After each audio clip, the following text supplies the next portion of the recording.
Bonjour à tous et surtout bonjour à toutes en l'occurrence dans cette vidéo parce que aujourd'hui je vais vous parler d'un sujet qui me tient particulièrement à cœur. D'une part parce que c'est une maladie dont je suis atteinte et d'autre part parce que j'en ai fait mon sujet de mémoire de fin d'études de naturopathie. Donc c'est vraiment un sujet que j'ai creusé. Cette maladie c'est l'endométriose et petite anecdote, c'est suite à mon diagnostic d'endométriose que j'ai décidé de me prendre en charge seule, de me tourner encore plus vers la naturopathie que je ne l'étais déjà et que j'ai eu le fameux déclic d'en faire mon métier. Donc pour moi c'était vraiment important de parler de cette maladie aujourd'hui parce que finalement, alors certes il y a eu vraiment une très grande évolution ces dernières années, il y a beaucoup plus de gens qui connaissent cette maladie. Maintenant quand on dit endométriose, les gens ont déjà entendu le nom de cette maladie, mais quand on creuse on se rend compte que en général les gens ne savent pas réellement quels sont les mécanismes, en quoi elle consiste, etc. Avant de commencer, je me présente comme d'habitude, je m'appelle Flore Waite, je suis naturopathe et je suis diplômée en psychologie et en naturopathie.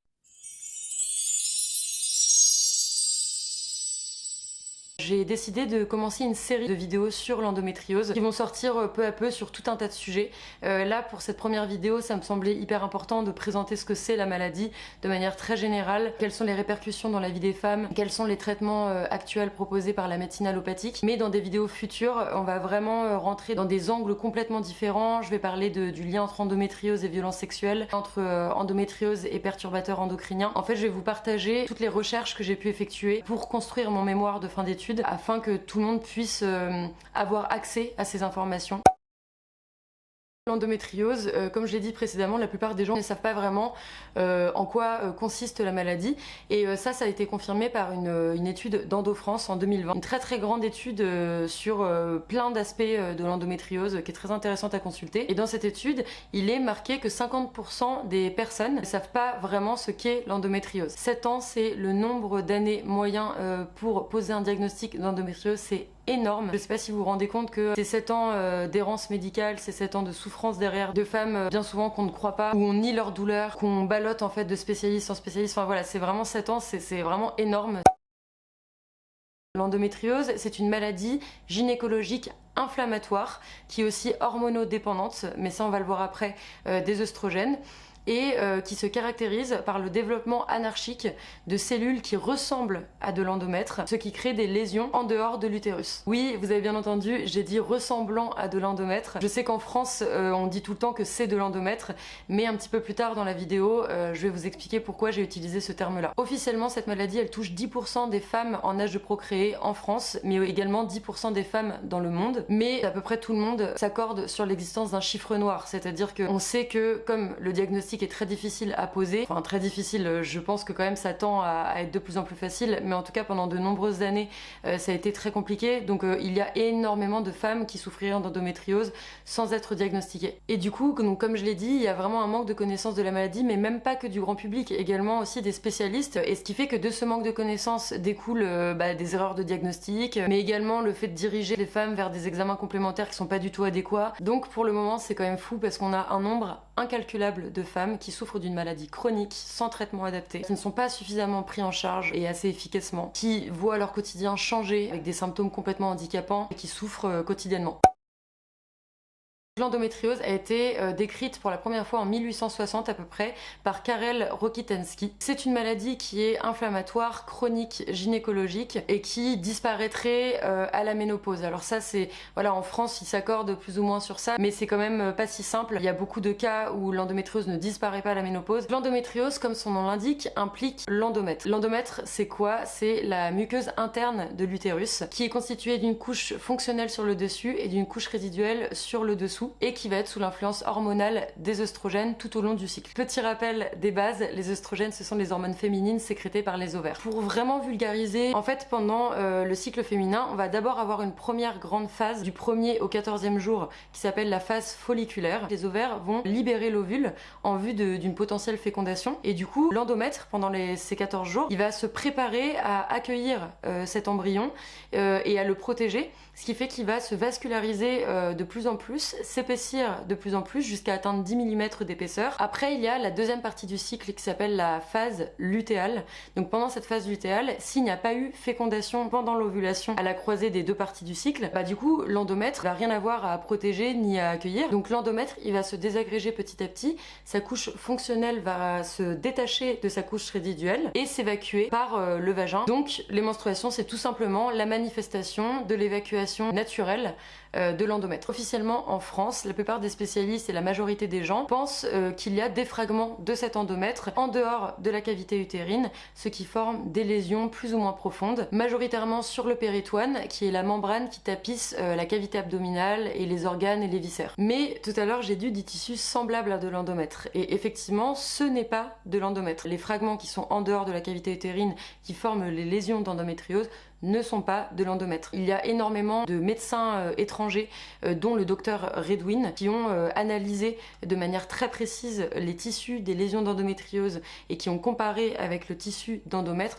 Ce n'est pas le même tissu. On croit de manière grossière, si l'on regarde, que ce sont les mêmes tissus parce qu'ils réagissent pareil, c'est-à-dire qu'ils sont tous les deux sous influence des œstrogènes, mais ce n'est pas de l'endomètre. Donc du coup, il y a un développement anarchique de cellules ressemblant à de l'endomètre en dehors de la cavité utérine, qui peuvent atteindre des organes voisins de l'abdomen et de la région pelvienne, et dans certains cas très rares, peuvent aller jusqu'au cerveau. Le plus souvent dans l'endométriose seront touchés les ovaires avec des kystes endométriosiques, pas fonctionnels parce que les kystes fonctionnels partent comme ça naturellement pendant les cycles. Les kystes endométriosiques, ça va vraiment être des kystes qui vont rester, mais aussi l'utérus avec l'adénomiose qui correspond aux lésions d'endométriose dans le muscle utérin, et également dans les trompes, les ligaments utérins et aussi le rectum. Donc il y a des lésions qui se créent en dehors de l'utérus. Le problème, c'est que ces fragments vont, quel que soit l'endroit, réagir aux œstrogènes. Du coup, à chaque cycle, ces fragments de tissu vont saigner sans voie d'évacuation et du coup vont provoquer de l'inflammation. Suite à l'inflammation, c'est un phénomène parfaitement sain et naturel, le corps va se protéger, va vouloir se défendre,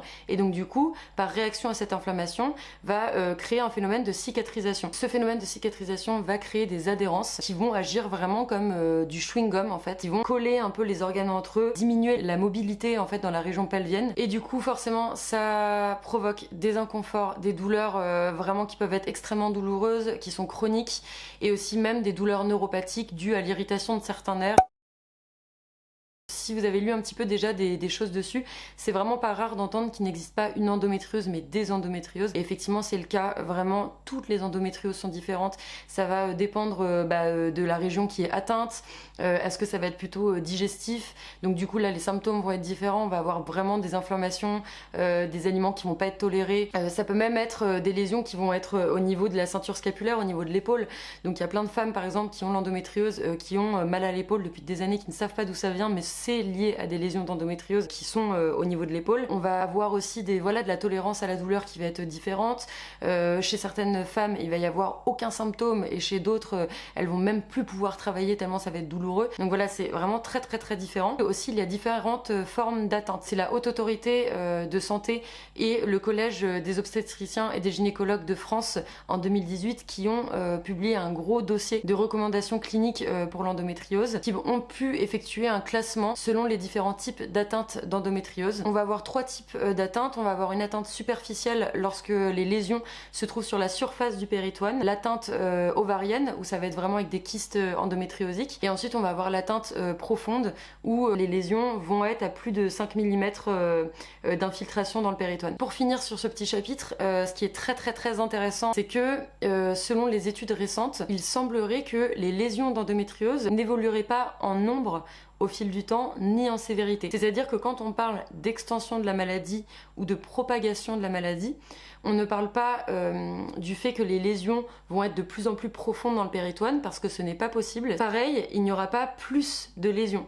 Mais quand on parle d'extension de la maladie, les lésions vont s'étendre en fait en largeur. J'ai mis du temps à comprendre en fait ce facteur-là, mais c'est vraiment très intéressant parce qu'en fait on voit qu'une femme, si par exemple elle a une endométriose qui va être superficielle, au fil du temps, même si elle ne fait rien, c'est-à-dire qu'elle ne prend aucun traitement ni rien, ces lésions d'endométriose ne pourront pas devenir plus sévères, elles pourront pas s'infiltrer à 5 mm en dessous du péritoine. On ne peut pas passer d'une endométriose superficielle à une endométriose qui va être profonde. Elles vont s'étendre en fait sur le péritoine. Et pareil, il n'y a pas de nouvelles lésions qui vont se créer. Comme j'ai dit juste avant, l'endométriose est une maladie chronique, donc il y a forcément des répercussions sur la vie quotidienne des malades. Ces répercussions, en fait, elles vont être vraiment différentes. Encore une fois, il n'y a pas qu'une endométriose, il y en a plusieurs. Et il n'existe pas de corrélation absolue entre la sévérité des symptômes et le niveau d'atteinte de la maladie. C'est-à-dire que, par exemple, il peut y avoir vraiment des femmes qui ont une endométriose profonde, mais qui n'ont aucun symptôme. Et d'ailleurs, bien souvent, ces femmes découvrent leur endométriose, soit parce qu'elles ont une gêne dans le bas-ventre, donc elles vont consulter pour ça, et en fait elles se rendent compte qu'elles ont un kyste endométriosique, ce qui a été pour ma part la manière dont j'ai été diagnostiquée, ou alors lors d'un bilan de fertilité, parce que ces femmes-là essayent de faire un enfant depuis longtemps, elles y arrivent pas, il y a un problème, et en fait elles se rendent compte qu'elles ont une endométriose, mais qu'elles n'ont jamais eu de symptômes. D'ailleurs, officiellement, selon les chiffres, il y a 20 à 25% de femmes qui sont asymptomatiques. Il y a la résistance à la douleur de base, mais il y a aussi le fait que quand on ressent une douleur chronique depuis des années et des années, nos circuits neuronaux liés au ressenti de la douleur sont complètement modifiés. Cette douleur, elle est générée par l'inflammation que provoquent les microlésions extra-utérines et les adhérences cicatricielles. Je vais vous communiquer un chiffre qui est hyper important à savoir. Les femmes qui souffrent de douleurs liées à l'endométriose évalue en moyenne la douleur à 7,8 sur 10 selon toujours la même étude d'Endo-France en 2020. Je vous laisse imaginer la douleur que ressentent les femmes au quotidien. Et d'ailleurs, ce chiffre peut aisément se comprendre quand on sait que la zone du petit bassin est une zone qui est particulièrement innervée, donc particulièrement sensible. La douleur, elle va avoir lieu lors de la défécation, pendant les rapports sexuels, pendant les règles, hors des règles, les douleurs qui radient jusque dans la jambe qui sont appelées des cruralgies, les douleurs abdominales, les difficultés à uriner. Il y a tellement de symptômes qui peuvent être possibles. Il y aurait de 50% à 91% des femmes ayant l'endométriose qui ressentiraient la douleur comme symptôme de la maladie. C'est important aussi de savoir que la douleur en fait d'endométriose se différencie d'une dysménorrhée primaire, donc de règles simples, parce qu'elle ne passe pas avec un antalgique simple. Des fois, on peut même plus se lever du lit, on peut pas aller travailler, on peut pas aller en cours parce que c'est trop douloureux. Cette douleur, elle peut être ponctuelle, comme elle peut être complètement permanente aussi. Il y aurait 50% des femmes atteintes d'endométriose qui seraient atteintes également de fatigue chronique. Imaginez ressentir en fait une douleur chronique tous les jours, tout le temps. Le corps, il est constamment en train de lutter, donc l'esprit aussi d'ailleurs. La fatigue chronique, ça m'étonne pas du tout que ce soit lié à l'endométriose. Mais la douleur, c'est pas la seule manifestation primaire de l'endométriose, et il y a également l'infertilité. C'est vrai que souvent quand on entend endométriose égale infertilité. C'est pas si simple que ça. Alors effectivement, l'endométriose est la première cause d'infertilité en France. Mais dans les femmes atteintes d'endométriose, il y a 30 à 40% des femmes qui sont infertiles. Oui, c'est un chiffre qui est grand, mais il y a quand même des femmes avec l'endométriose qui peuvent avoir des enfants. C'est important de le savoir. Et je trouve qu'il y a aussi quelque chose qui est difficile, c'est qu'il y a une espèce de course contre la montre. Le discours est assez univoque dans le corps médical, il faut se dépêcher d'avoir un enfant parce que déjà que plus on vieillit, plus ça devient compliqué. En plus, s'il y a l'endométriose, c'est encore plus compliqué. Il y a des fois le sentiment de pas attendre qu'on soit prête à être mère. Et du coup, ces douleurs vont d'une part en fait impacter la vie amoureuse parce que voilà, des douleurs pendant les rapports sexuels, ça du coup altère les rapports sexuels. Le fait en fait d'avoir mal, on peut être irritable, on peut être sur les nerfs, donc ça entraîne des disputes. Il y aurait 55% des femmes qui trouveraient qu'il y a une répercussion sur leur vie amoureuse. Une femme sur deux ressent un impact sur leur vie physique, c'est-à-dire sur le fait de pouvoir aller faire du sport, aller faire les courses, etc. Et il y a 65% des femmes qui estiment que leur vie professionnelle est altérée.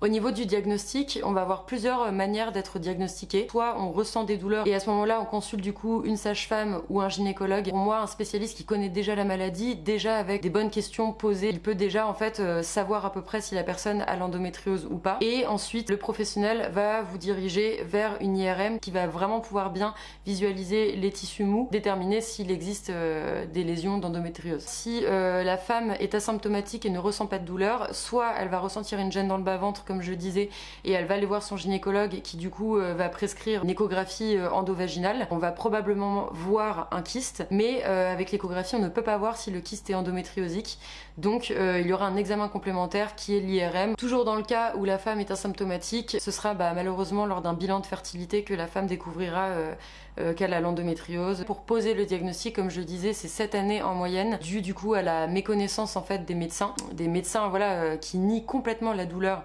des femmes, on prend ces femmes pour des folles en disant que c'est des douleurs de règles normales. Mais à mon sens, il y a aussi de la part des femmes une méconnaissance de leur corps, une méconnaissance de ce qui est normal ou pas, dû à un manque d'éducation. On nous éduque pas assez à savoir en fait quel est le degré de douleur qui n'est pas normal. On nous éduque pas assez sur cette maladie. Quand est-ce qu'il faut consulter ou pas, quand est-ce qu'il faut s'inquiéter ou pas. Puis, il y a aussi beaucoup de femmes qui mettent beaucoup de temps à consulter parce que c'est un examen qui est assez intime. C'est aussi quelque chose à prendre en compte.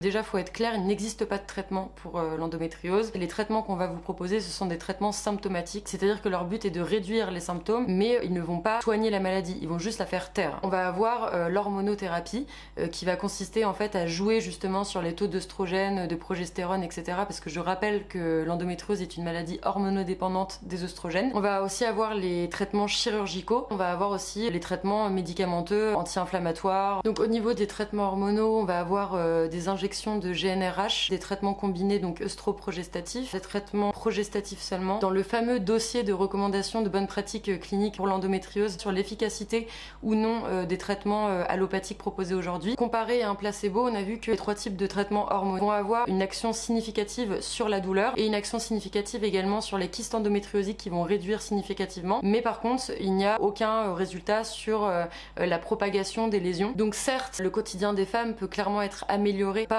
l'hormonothérapie, surtout des femmes qui ressentent énormément de douleurs, même celles qui ont souvent des kystes. Mais à quel prix? Il y a souvent beaucoup d'effets secondaires. Ça peut être des maux de tête, des prises de poids, des dépressions, du stress chronique, de la tachycardie, de l'insomnie, des sautes d'humeur, de l'irritabilité, enfin bref. Mais c'est là que c'est important en fait en tant que femme, au-delà des femmes qui ont l'endométriose, de toutes les personnes qui sont atteintes de maladies chroniques, à un moment de se poser la question quels sont les bénéfices, quels sont les risques, de devenir acteur de son parcours de soins, de sa prise en charge, de pas se laisser porter. C'est-à-dire qu'il faut faire ses recherches, il faut prendre des décisions, il faut se renseigner, il faut lire des choses, il faut comprendre sa maladie. Pour moi, c'est très important de devenir acteur de sa prise en charge. Je vais finir sur un chiffre qui est quand même hyper important. Il y a 66% des femmes atteintes d'endométriose qui prennent un traitement, donc hormonothérapie et antalgique confondus. Donc déjà seulement 66%. Et 45% seulement de ces 66% prennent un traitement hormonal. Je sais pas comment vous recevez cette information, mais je trouve ça vraiment incroyable parce que ça veut dire qu'il y a moins d'une femme sur 2 atteinte d'endométriose qui a choisi le parcours de soins classique que propose la médecine conventionnelle.